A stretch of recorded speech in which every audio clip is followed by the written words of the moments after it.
Committee গঠন হলো, 2 দিনের ভিতরে বাংলাদেশের চিত্র পাল্টে গেল। সরকারি দল ভয় পায়। আপনারা দেখেছেন জ্বালানির সংকট তৈরি হয়েছিল, এটার জন্য আমরা নোটিশ দিলাম আলোচনার জন্য। সরকারি দল ভয় পায়, আমাদেরকে আলোচনা করতে দিবে না।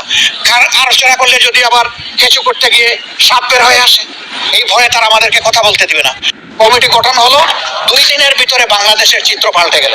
সরকারি দল ভয় পায়।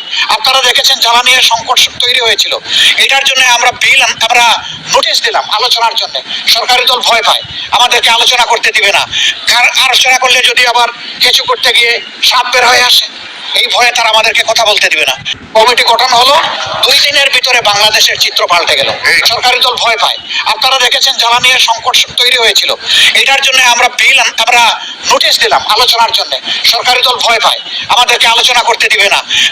আলোচনা করলে যদি আবার কিছু করতে গিয়ে সাপ বের হয়ে আসে, এই ভয়ে তারা আমাদেরকে কথা বলতে দিবে না। কমিটি গঠন হলো, 2 দিনের ভিতরে বাংলাদেশের চিত্র পাল্টে গেল। সরকারি দল ভয় পায়। আপনারা দেখেছেন জ্বালানির সংকট তৈরি হয়েছিল, এটার জন্য আমরা নোটিশ দিলাম আলোচনার জন্য। সরকারি দল ভয় পায়, আমাদেরকে আলোচনা করতে দিবে না। আলোচনা করলে যদি আবার কিছু করতে গিয়ে সাপ বের হয়ে আসে, এই ভয়ে তারা আমাদেরকে কথা বলতে দিবে না।